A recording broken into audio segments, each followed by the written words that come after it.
Hello mga mamsi! Welcome back to our review. Ito na po ang lunch ko ngayon at haluan ko lang po ito sa ng tuna. Bell pepper po yan. Yung mga malaking bell pepper, alam mo yung tatlo niyan? Tatlo? Yeah, tatlong kulay yan. Green, yellow, and red. It costs about 75 pesos. At hinaluan ko lang po yan siya ng maliit na tuna na hot and spicy na made in Philippines. Yan ang gusto kong kainin dahil pang pababa or maintain natin ang ating sugar blood count. Blood count sugar. Ano ba sabihin mo? How to make it in a sentence. Alright, so hinalo ko na po yung tuna at ganun lang po yan siya. Ganun lang po yung katulad specialty. Tapos yan is wala na, sweet na yan.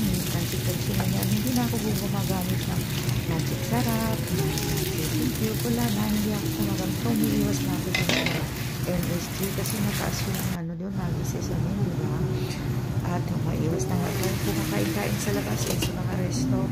Ayan, takpan muna natin para naman din mag-absorb yung sauce. Ayan, medyo colorful siya. At ang sarap talaga niyang tingnan mo. Ayan, luto na po at ready to eat na po yan.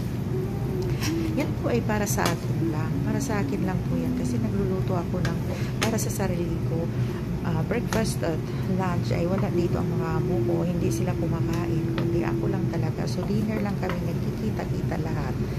Sa dinner naman, kasi kadalasan ang dinner nila dito is 8:30 or 8:45. Ako naman ay nasanay akong kumakain ng 7. Wala pa noong baby pa ako. No, 7 yata ang ano nila dahil hinaharap-hanap nila ng tiyan ko.